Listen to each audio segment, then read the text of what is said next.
पहले अब्बू और अब फवाद डब्बू धर लिए गए हैं। यूथियों के अब्बू हजरत इमरान खान नियाजी रहमतुल्लाह अलैह अपने तौर पर गए थे कल ही इमरान खान साहब। उसके बाद फिर फवाद डब्बू जो सुप्रीम कोर्ट बल्कि सॉरी इस्लामाबाद हाई कोर्ट की बिल्डिंग में छुप करके, और वो समझ रहे थे कि वो पनाह लिए रहेंगे, वो समझ रहे थे कि बहुत सारे लोगों की तरह उनको भी वहां पे पनाह मिल जाएगी।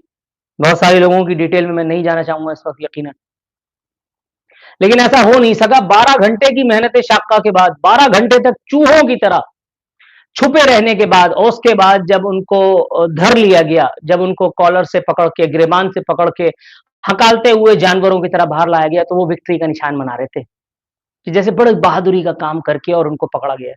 यानी गिरफ्तार करने वालों ने कोई उनको मार्जिन नहीं दिया, वो बाहर खड़े रहे। और जब फवाद चौधरी बाहर निकले होंगे तो उन्होंने कहा होगा कि सर क्या हो गया है, इतनी देर, घंटों से इंतजार करें हम आपका। तो फवाद चौधरी साहब जो है गिरफ्तार हो चुके हैं। सुप्रीम कोर्ट की इमारत से बाहर आते ही पीटीआई के लीडर फवाद चौधरी को गिरफ्तार कर लिया गया। फवाद चौधरी 12 घंटे तक सुप्रीम कोर्ट की बिल्डिंग के अंदर मौजूद रहे और गिरफ्तारी के खदशे के बायस सुप्रीम कोर्ट से वो बाहर नहीं आ रहे थे। लेकिन सुप्रीम कोर्ट की बिल्डिंग से बाहर आते ही 12 घंटे उन्होंने वेट किया और उनको अरेस्ट करने वाले वहाँ पर बाहर मौजूद रहे। इससे हमें पता चलता है कि कितनी डेडिकेशन है, कितनी इस वक्त कमिटमेंट पाई जा रही है कि कैसे सियासतदानों को गिरफ्तार करना है, पॉलिटिशियंस को कैसे गिरफ्तार कर करके जेलों में डालना है, और जो सड़कों पर वो तो टैंक आई गए, आपको पता है। पाक फौज का बड़ा शदीद रद्द-ए-अमल सामने आया है। अब एक और ISPR की जानिब से एलामिया सामने आया पुरतशद्दुद कार्रवाइयों के जवाब में, जिसमें कहा गया है कि जो काम 75 साल में अजली दुश्मन भारत न कर सका, वो एक सियासी गिरोह ने कर दिखाया है। पाक फौज ने 9 मई को मुल्क की तारीख का स्याह बाब करार देते हुए कहा है कि आर्मी मुल्क की आम तंसीबात पर हमला करने वालों की शनाख्त कर रही है। और जो एलामिया DG ISPR ने जारी किया उसके मुताबिक इमरान खान की गिरफ्तारी कानून के मुताबिक हुई है। आर्मी के संजीदा रद्द-ए-अमल ने सोची समझी साजिश को नाकाम बना दिया है। डब्बू के पापे सेकने का टाइम हो चुका है।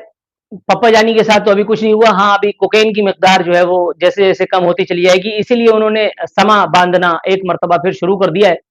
उन्होंने बता दिया कि जी पहले ये इंसान को ऐसा इंजेक्शन लगाते हैं जिससे वो रफ्ता रफ्ता मौत के मुंह में चले जाता है। वो ये नहीं बता रहे कि मुझे कोकेन की मिकदार जितनी मेरे जिस्म में जानी चाहिए मेरे अपने हिसाब में, वो मुझे नहीं मिलेगी तो मैं अल्टीमेटली मर जाऊंगा। ये वो नहीं बता रहे। वो अपने आप को बता रहे हैं कि जैसे मैं चीगुएरा के बाद दूसरा बड़ा शहीद होऊंगा। लेकिन आप ये देख लें, अब इस कमिटमेंट और इस डेडिकेशन के साथ जो दूसरी तरफ फरीक है यानी कि हमारी यूथ, वो तो सर उसकी डेडिकेशन और कमिटमेंट की तो बात ही ना आप पूछें। वो तो कह रहे हैं हमने बस सीधा के सीधा मरीख या चांद पर पहुंचना है अपनी इस कमिटमेंट में, यानी कुछ भी हो जाए हमने वो कर गुजरना है। उनका मरीख और चांद एक ही है। आप जानते हैं वो मरीख और चांद कौन है? वो है उनके इमरान खान। ठीक है, ये है जी हमारे कोर कमांडर का घर। इन्होंने इस घर की क्या सूरत हाल की है। ये ऊपर फानूस आप देख रहे हैं जो कि जल कर बुरी तरह तबाह हो चुका है। मेरे जो है ना रोंगटे खड़े हो रहे हैं। मैंने आज तक ज़िंदगी में अपनी इतनी तबाही नहीं देखी जितनी मुझे देखने को मिल रही है। ये एक घर था, कल तक ये अच्छा खासा घर था जिसे पूरी तरह से जो है जला दिया गया है। मतलब आई एम शॉक कि यहाँ पर रहने वाले लोगों के क्या जज्बात होंगे जब अपने इस घर को देखेंगे। आगे चलते और मज़ीद दिखाते हैं कि इस घर की मौजूदा सूरत हाल क्या है।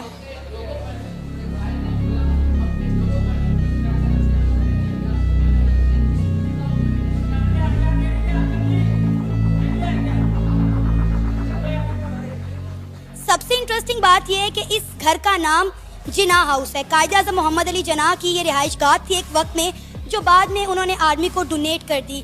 यहाँ पर कायद-ए-आज़म मोहम्मद अली जिन्ना ने इस्तेमाल की हुई जो चीज़ें थी वो यहाँ पर रखी गई थी, लेकिन अनफॉर्चुनेटली हमारी आवाम ने उनका भी ख्याल नहीं रखा, बिल्कुल भी एहतराम नहीं किया। कायद-ए-आज़म मोहम्मद अली जिन्ना का ये घर है जिसे बुरी तरह से तबाह बर्बाद कर दिया गया है। इस वक्त बड़ा केओस मचा हुआ है हर तरफ। इमरान खान गिरफ्तार हो चुके हैं। शहर शहर में इस वक्त जो है वो एहतजाज जारी है, मोबाइल बंद, इंटरनेट बंद। ये सब कब तक? शेख रशीद कहते हैं जनाब के आखिरी ओवर है, 5 गेंदें हो चुकी हैं, 1 गेंद रह चुकी है, इमरान खान आखिरी ओवर करवाएंगे। क्यों है ये आखिरी ओवर? क्या इस सब का हल एक शख्स है? क्या ये सब का हल जो है वो हम सब मिलकर नहीं बना सकते? मैं आपको कुछ चीजें बताता हूं नाज़रीन। मईशत दिवालिया होने वाली है, बल्कि दिवालिया हो चुकी है। ये बात मैं नहीं कह रहा, खुद हुकूमत कह चुकी है, ख्वाजा आसिफ कह चुके हैं। खुद उनका अपना बयान है ख्वाजा आसिफ का कि मईशत दिवालिया, वी हैव डिफॉल्टेड। और अभी तक उन्होंने तरदीद नहीं की अपने इस बयान की। हम दिवालिया हो चुके हैं, पाक फौज के ये अपने दादोशुमार हैं कि इस अब तक जब से ये साल शुरू हुआ नाज़रीन 436 दहशतगर्द हमले हो चुके हैं। अब तक 436 दहशतगर्द हमले। आपके मुल्क की मईशत का बेड़ा गर्क हो चुका हुआ है। डिफॉल्ट हम कर चुके हुए हैं। अमन व अमान जो बड़ी मुश्किल से हासिल किया था वो दोबारा खराब होने को है। फॉरेन इन्वेस्टमेंट आ नहीं पा रही है। पिछले चंद माह से, बल्कि तकरीबन इनफैक्ट एक साल से इस मुल्क में जो हो रहा है, जो सियासी इंतशार बपा है, उससे फायदा हुआ मुल्क को। मान लिया जी आपके खिलाफ वोट ऑफ नो कॉन्फिडेंस नहीं आना चाहिए था। वो किस तरह? आपके इत्तेहादी जो आपके साथ थे, आपके अपने लोग नहीं गए, आपके इत्तेहादी आपके साथ थे वोट के, दूसरों के साथ बैठ गए, हुकूमत उनकी आ गई। लेकिन उसके बाद क्या चैन लेने दिया गया? क्या सुकून लेने दिया गया? एक लम्हा भी सुकून का था क्या? आपके डेलीगेशन यहां पे आने होते हैं, एहतजाज शुरू कर देते हैं। मतलब सड़कों पे रहना हर वक्त यही ऑपोजिशन है। इस मुल्क में आप कारोबारी तबके से पूछे तो सही जाके, वो तंग है, उसे सुकून चाहिए। चंद महीने मैं अवाम के जज्बात का एहतराम करते हुए दस बदस्ता ये बात कर रहा हूं कि एक लम्हे के लिए मान लिया कि इन्होंने आके ज्यादती की और एक तरह से आके इन्होंने कोई बहुत बड़ा तीर नहीं मारा पीडीएम गवर्नमेंट ने, लेकिन अब चंद महीनों की बात थी ना यार। अक्टूबर में अगर इलेक्शन हो रहे हैं तो उससे 3 महीने पहले आपका केयर टेकर सेटअप आ जाएगा। इमरान खान को अरेस्ट हुए 18 घंटे हो चुके हैं और फिल वक्त के लिए मैं ये अगर कहूं कि पूरा पाकिस्तान बंद है तो ये कहना गलत नहीं होगा।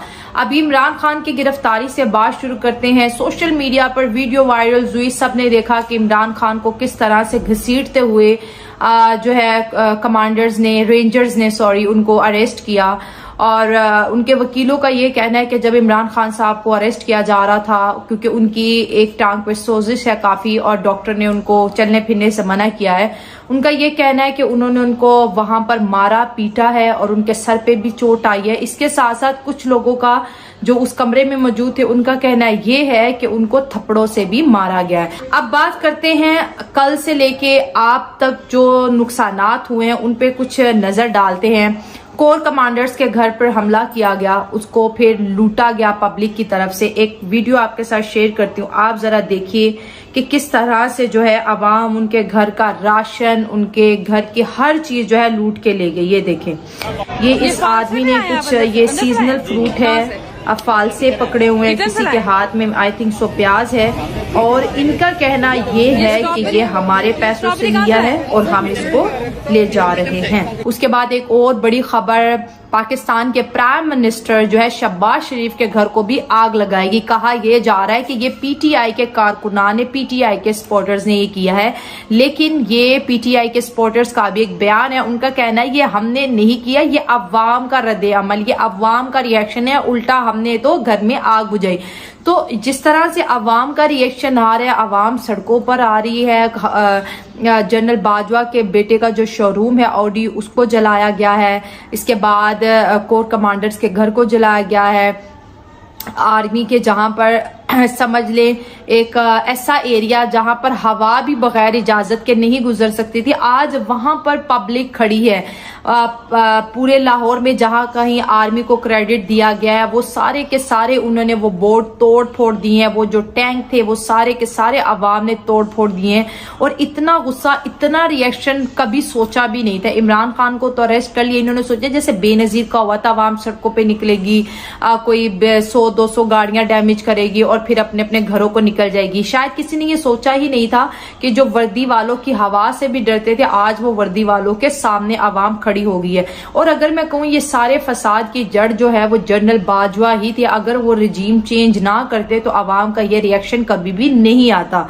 और अगर इमरान खान के यू टर्न्स की भी बात करें तो मैं ये कहूंगी कि अगर इमरान खान अब अगर अपनी तहरीक पे डटे रहते हैं तो ये एक बहुत बड़ा इनकलाब होगा, न सिर्फ पाकिस्तान की तारीख का बल्कि दुनिया में। ऐसा नहीं होगा कि मुल्क के अंदर लोगों ने अपनी ही आर्मी के खिलाफ कैंपेन चला के और कहते हैं ना खुद को आजाद करवाया, तो मैं ये कहूंगी ये गलत नहीं होगा। जिन्ना हाउस वहां पे कायद आजम मोहम्मद अली जिन्ना वहां पे आके ठहरते थे, वहां पे जनाब आप कर क्या रहे हैं?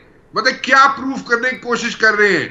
मैं बार बार कह रहा हूं कि जो हॉस्टाइल इंटेलिजेंस आउटफिट्स हैं जो इस वक्त मुतहरिक है पाकिस्तान के अंदर, एक्टिव है पाकिस्तान के अंदर, उनको तो एक मौका मिल गया।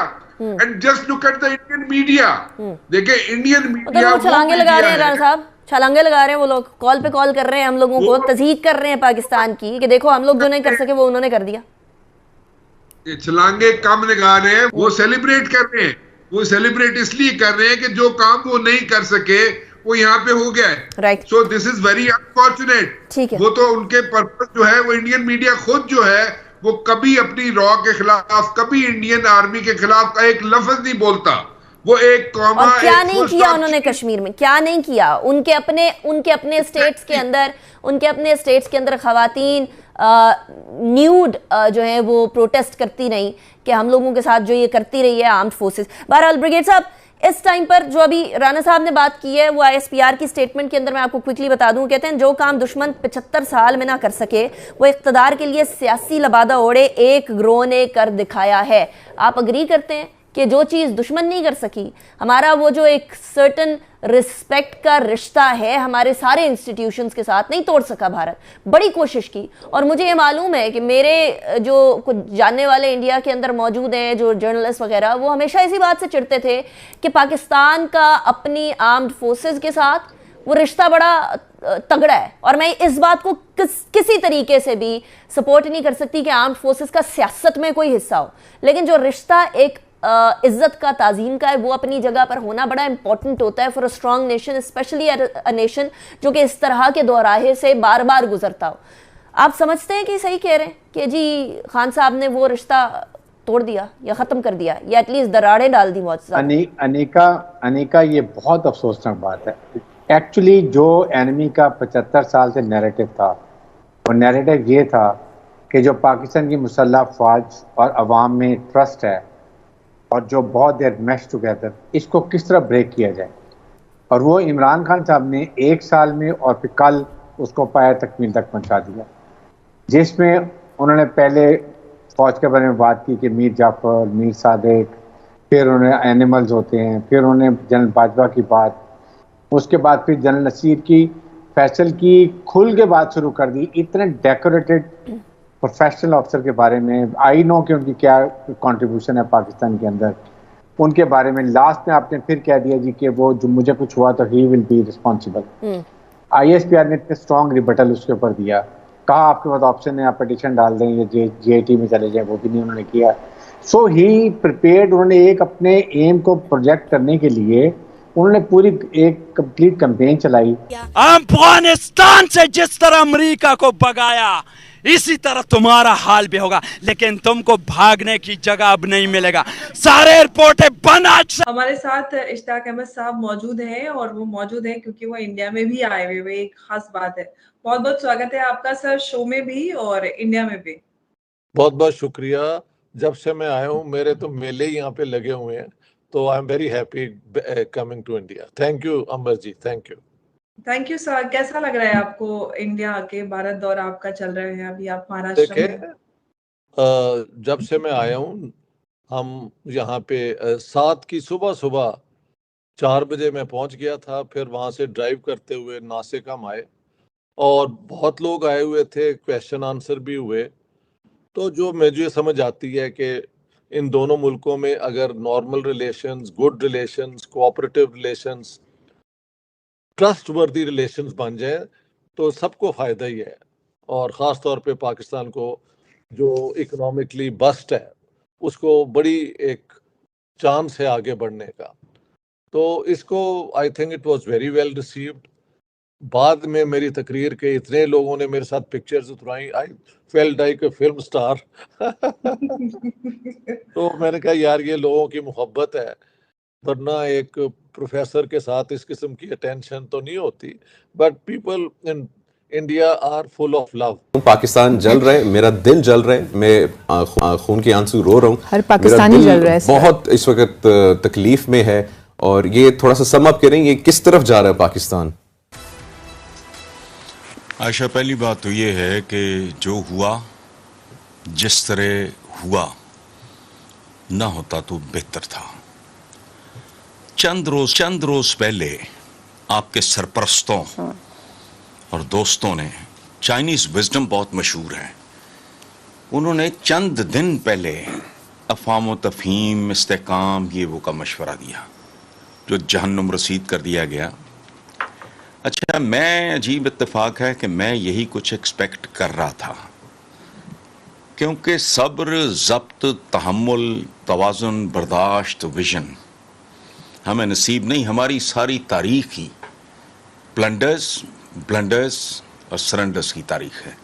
उठा के देख लें, काश ये नौबत ना आती।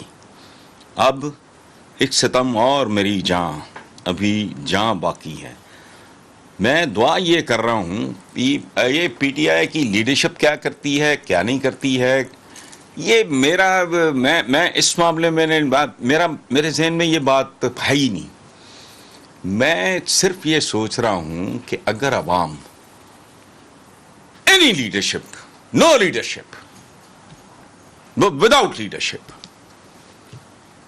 अगर ये जिन बोतल से निकल आया और लीडरलेस हुआ, फिर क्या होगा? मेरे नज़दीक पाकिस्तान में अजाब दर अजाब के उन्वान से जो सीरीज रिलीज हुई, उसका आखिरी एपिसोड शुरू हो चुका है। हर दवा 2 नंबर।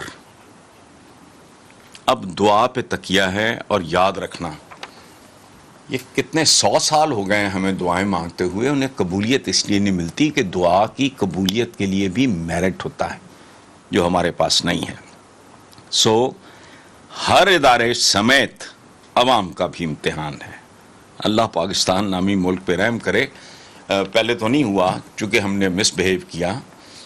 वो क्या कायदे आज़म तेरा एहसान है, एहसान आधा एहसान तो उतार चुके। अच्छा, अल्लाह रहम करे, चूँकि और तो मुझे ना कहीं रहम दिखाई देता है ना फहम दिखाई देता है। ये इसको बहुत बेहतर तरीके से किया जा सकता था, और 2, 4, 10 दिन अगर लग जाते, कौन सी क़यामत आ जाती। इतनी बड़ी सनसनी क्रिएट कर दी, इतना बड़ा एक्शन शाहकार पेश कर दिया इन्होंने। मुझे इनकी अकलों पे रोना आ रहा है, और तो कोई बात नहीं। इसका नतीजा क्या होगा? अब